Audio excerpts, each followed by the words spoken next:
चौकीदार बहाली निरस्त हो गया है।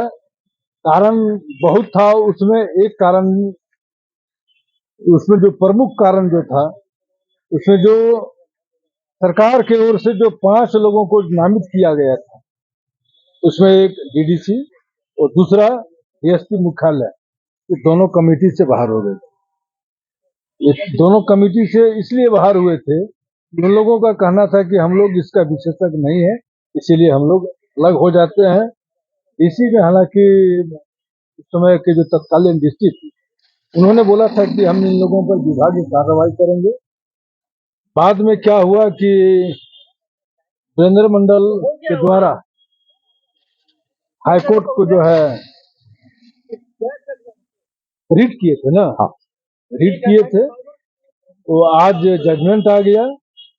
जजमेंट आने के बाद रफा दफा हो गया ना, पूरा जो है सो प्रक्रिया को ही जो है सो मैंने इंटायर प्रोसीडिंग को स्टे कर दिया। 354 लोगों की बहाली थी, 242 शायद हुआ था ना, 242 हुआ था, 112 शायद बच गए थे, जिसे उसे सेकेंड लिस्ट के माध्यम से देना था। हालांकि डीसी बदल जाने के बाद जो दूसरा डीसी आए, इनके पास जो लोग जा रहा था कि नियुक्ति को डिस्क्लोज करने के लिए, कौन सा कोर्ट से निकला?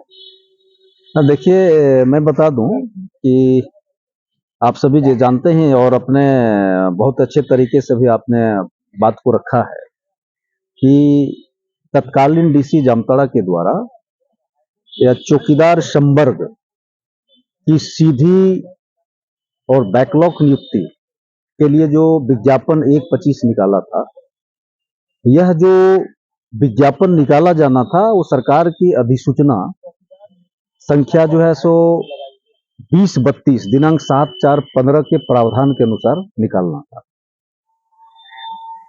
सरकार की अधिसूचना 2032 दिनांक 7/4/15, तो मैंने जैसे बताया कि विभागीय अधिसूचना 2032 दिनांक 7/4/15 के कंडिका 5 में स्पष्ट प्रावधानित था।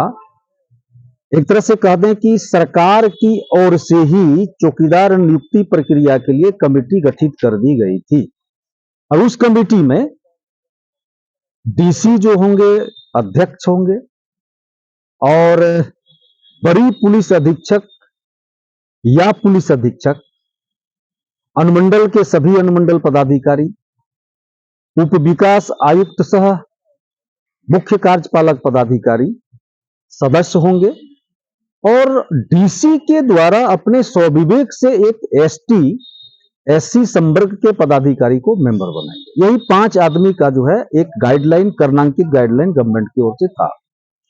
लेकिन तत्कालीन उपायुक्त कुमुद सहाय जी ने इस पूरी सरकार के द्वारा जो कमिटी बना दी गई थी, उस कमिटी के साथ ही छेड़छाड़ कर दिया गया। अपना जो है सो सहूलियत के लिए अपने तरीके से सरकार के नियम को ताक में रख करके जो है उन्होंने अपनी कमेटी बना दी, जिसमें उसमें जो है कई एक और जो है सो मेंबर को जोड़ दिया, उसमें उपाध्यक्ष बना दिए, सदस्य सचिव बना दिए, यानी कई एक जो है सो पदाधिकारियों को उसमें जोड़ दिया गया। एक तरह से कह सकते हैं कि सरकार का जो मानदंड था उसके विरुद्ध इन्होंने काम कर दिया। अभी जैसे हमारे कुछ हुआ था इधर उधर, नंबर में भी जो लोगों को मार्क्स मिलना था, हाँ बच्चों लोगों को, उसमें भी कुछ हाँ बिल्कुल मैं वही बताने जा रहा हूँ। ओआर मार्कशीट भी हाँ, उसमें क्या है कि उक्त अधिसूचना में जो प्रश्न पत्रक बनाने का जो गाइडलाइन दी गई थी, उसमें स्पष्ट था कि विषय आधारित विशेषज्ञ होना चाहिए जो प्रश्न पत्र बनाएंगे एग्जामिनेशन के लिए, जो रिटन एग्जामिनेशन के लिए। उसमें क्या है कि उपायुक्त ने हमारे जो है सो डीडीसी साहब और मुख्यालय डीएसपी और जो है सो आईटीडीए डायरेक्टर, इन लोगों को जो है क्या बोलते हैं उसमें प्रश्न पत्रक बनाने में कमेटी बना दिया था। और ये दोनों जो है विषय आधारित विशेषज्ञ नहीं था।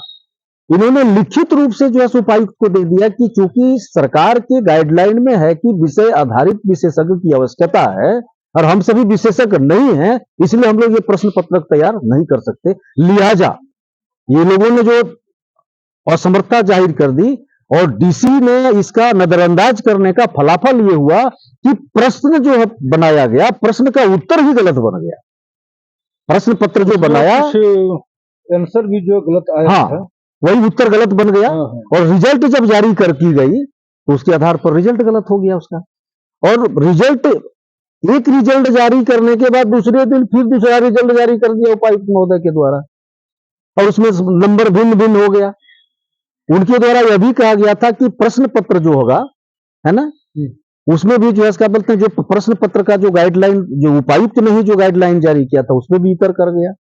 वो बैठने के लिए जो है इसका बोलते हैं, जो सीट का जो अरेंजमेंट करने का उन्होंने प्रावधान किया था उसमें भी उन्होंने गलत कर दिया गया। अरे कह सकते हैं जितनी भी एक तरह से विज्ञापन में जितना भी जो नियम बनाना था, सारा नियम के विरुद्ध जो है इन्होंने पूरी कार्रवाई मतलब अपने ही विज्ञापन का अवहेलना, अपने ही विज्ञापन का अवहेलना, यही थोड़ा सा जो है ठीक है, अंडरस्टैंडिंग हो गया, तो फलाफल हुआ, नियुक्ति ही। हाँ, तो इन सभी बातों को लेकर के जो है मैंने जो है सो उपायुक्त को मेमोरेंडम दिया था कि भाई ये आप जो किए हैं। आपके वकील कौन थे? मैं झारखंड हाईकोर्ट में जो है सो मेरे ओर से जो वकील था, जो आज जो निर्णय हुआ, जस्टिस आनंदो सेन के जो है खंडपीठ ने यह निर्णय दिया, हमारे ओर से वकील जो है विद्वान अधिवक्ता कौशिक सरखेल जी ने जो है बड़ी बारीकी से जो है सो खंडपीठ के बीच में सारी बातों को रखा कि विज्ञापन का नियम ये था, सरकार की गाइडलाइन ये थी, लेकिन डीसी के द्वारा उसके विरुद्ध ये किया गया। स्टेट की ओर से कौन? स्टेट की ओर से जो है देवेश कृष्णा था। हाँ, उन्होंने आपत्ति जताई कि नहीं, हमारा स्टेट की ओर से सही हुई है, और हमारे वकील ने कहा नहीं बिल्कुल गलत हुआ है। उन्होंने पूरे सारे एविडेंस के साथ कोर्ट को प्रोड्यूस किया, और कोर्ट को ऐसा समीचीन प्रतीत हुआ निश्चित रूप से। हाँ, रीट जो है 3399/2025 जस्टिस माननीय आनंदा सेन के जो है सो कोर्ट में वेकेशन के समय ही केस, हाँ, उस समय केस किए थे, क्योंकि छुट्टी थी जिसके चलते जो है थोड़ा टेकअप नहीं हो पाया, लिस्टिंग में आ गया। और आज जो है सो टेकअप हो गई। कोर्ट ने आज जो है सो स्पष्ट रूप से निर्णय दे दिया है कि चौकीदार नियुक्ति प्रक्रिया के लिए जामताड़ा जिला के माध्यम से जो विज्ञापन संख्या 125 निकाली गई है, उसकी पूरी जो प्रोसीडिंग को स्टे करते हुए इंटायर प्रोसीडिंग स्टे कर दिया। और यह भी कोर्ट ने कहा कि उस विज्ञापन के तहत किसी भी प्रकार की कोई नियुक्तियां नहीं होगी। यह जो यहाँ के स्थानीय बेरोजगारों के हक और अधिकार के लिए जो लड़ाई लड़ रही थी, निश्चित रूप से आज कोर्ट ने यह न्याय देकर के न्याय के प्रति एक तरह से आस्था जो है सो हम लोगों को जो है सो, स्टेट को भी समय दिया है, स्टेट को 4 सप्ताह का समय दिया है। अब 4 सप्ताह में स्टेटमेंट ऑफ फैक्ट आप प्रति शपथ पत्र आकर के न्यायालय में दाखिल करें। धन्यवाद।